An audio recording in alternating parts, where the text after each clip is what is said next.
Jatango moya tuse ye wabera wenjaulo Tatango moya tuse ye wabera wenjaulo moya tuse. Yes, hallelujah, hallelujah. Sanso balaba ku mumbejja wa Yesu, lift up your faith altar.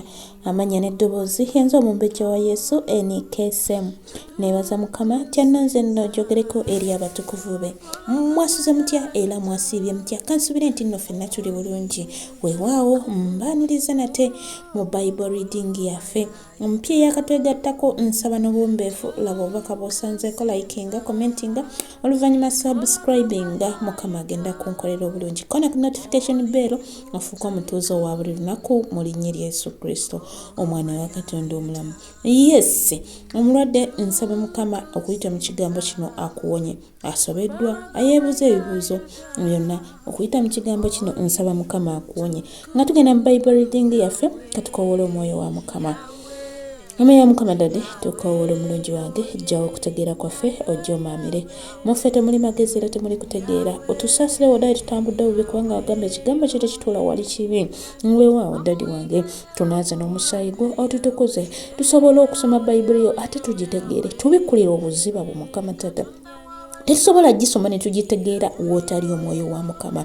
Wootali ddali tetusobola kumanya kiki kyoyagala twogere, kiki kyoyagala tumanye. Ndeka tutambule tuwe ekisa kitambula nga bajjajjaffe baatambula. Mu kitabo kyaffe kino Mukama Tata kye tulimu omwoyo wa Mukama atukozesa eby'ensonga. Kulembera amagenda gaffe n'amadda gaffe. Yimirira wamu naffe otusomese mu linnya lya Yesu Kristo omwana wa Katonda omulamu. Bangi twagala kumanya, bangi twagala kutegeera.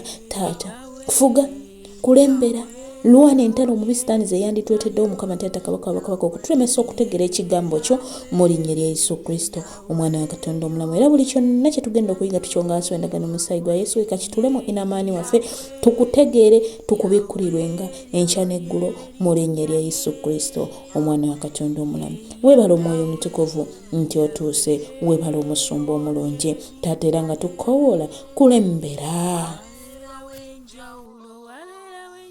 Essula ya 22.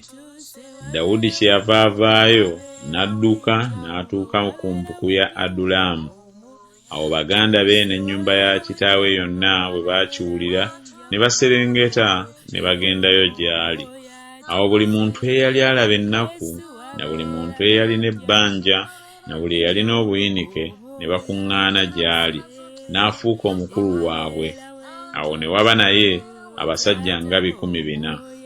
Awo Dawudi n'avaayo n'agenda e Mizupa ekya Mowaabu. N'agamba kabaka wa Mowaabu nti, kitange ne mmange bafulume babe nammwe, okutuusa lwe ndimanya Katonda by'alinkolera. Awo n'abaleeta mu maaso ga kabaka wa Mowaabu, ne batuula naye ekiseera kyonna Dawudi ng'akyali mu mpuku.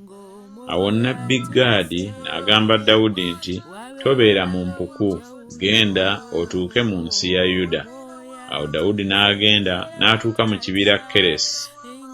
Awo Sawulo n'awulira nga Dawudi alabise n'abasajja abaali naye, era Sawulo yali atudde e Gibeya munda w'omumyuliru mu Laama ng'akutte effumu lye mu ngalo, n'abaddu be bonna baali bayimiridde okumwetooloola.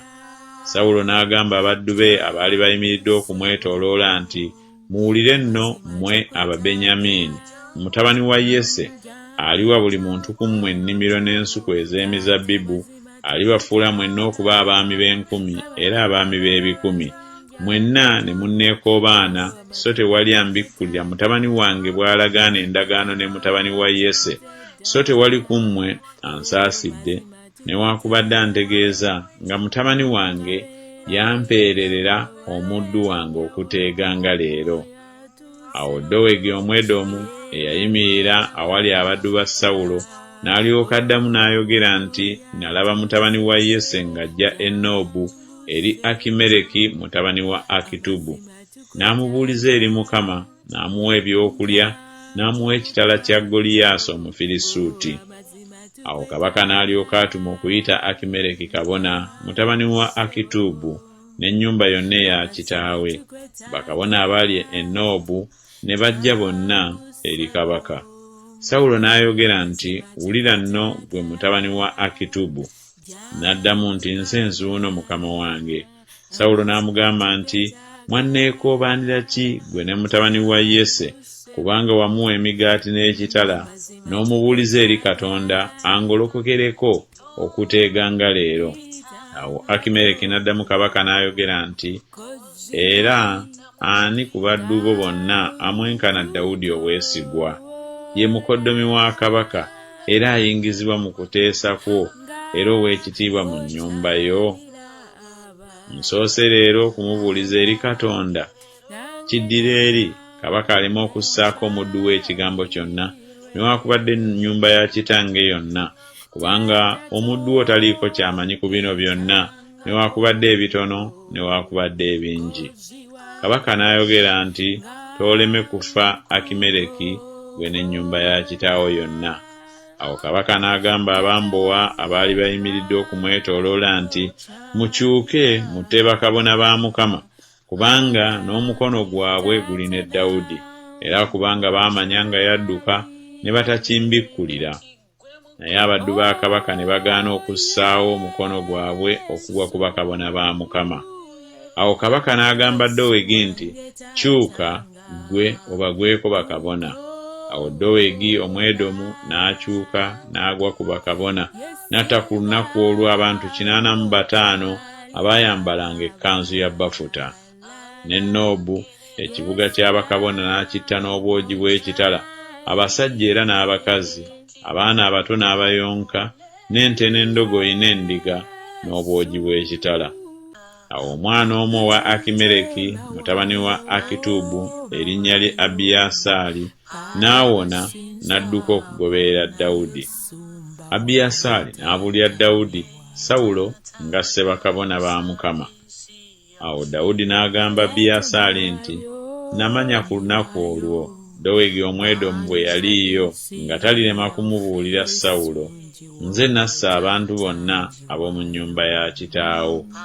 Gwe beera nange, totya, kubanga oyo anoonya obulamu bwange anoonya obulamu bwo, kubanga awali nze onoobanga mirembe."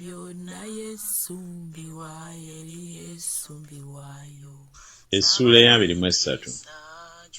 Awo ne babuulira Dawudi nti, "Laba, Abafirisuuti balwana ne Keyira era banyaga amawuuliro." Dawudi kyeyava abuuza Mukama nti, "Ŋŋende nkuba Abafirisuuti abo?" Mukama n'agamba Dawudi nti, "Genda okuba Abafirisuuti olokole Keyira."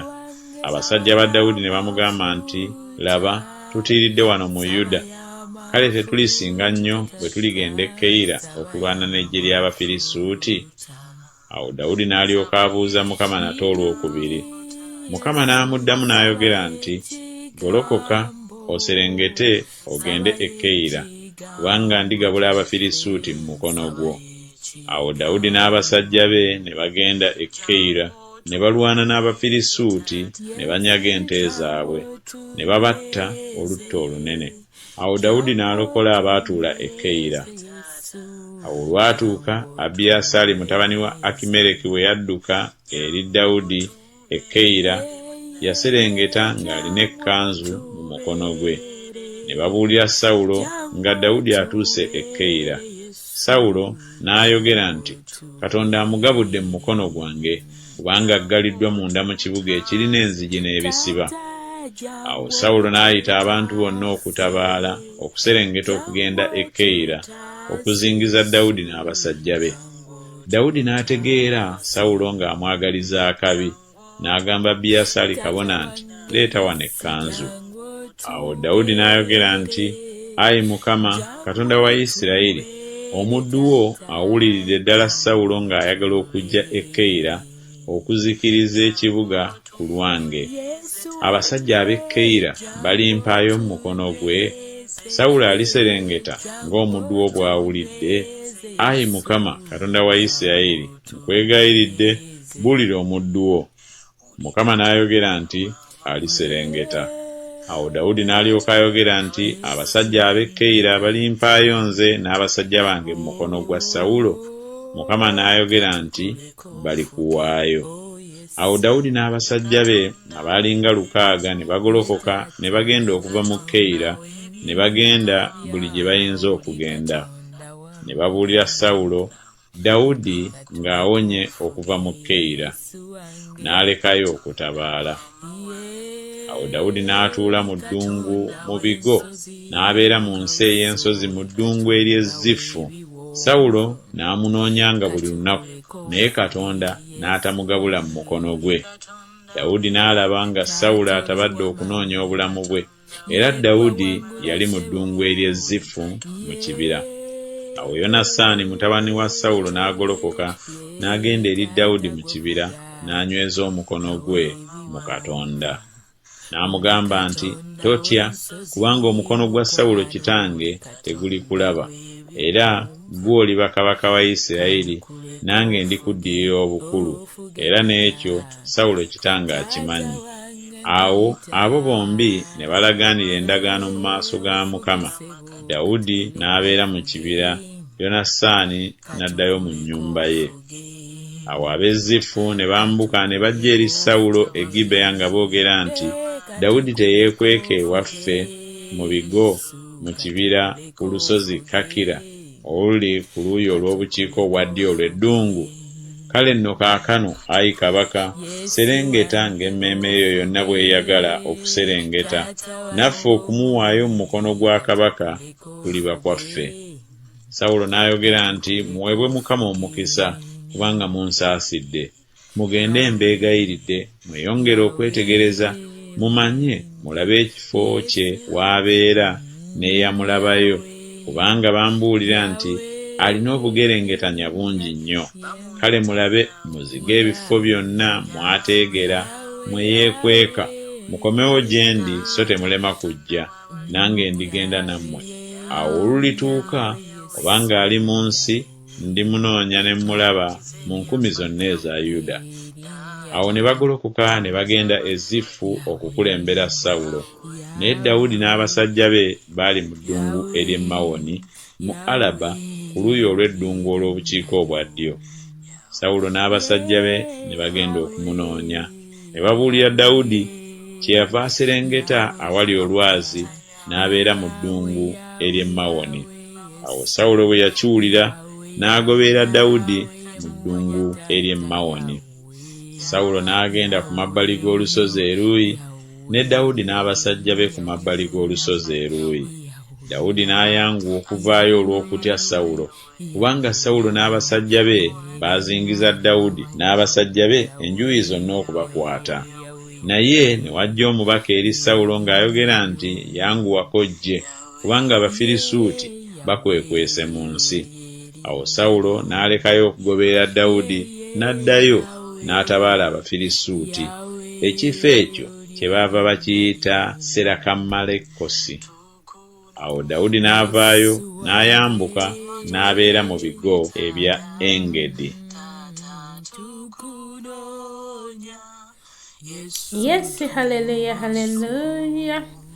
Luganda Mukama yeebazibwe, bakulisaayo nnyo mu Bible reading yaffe.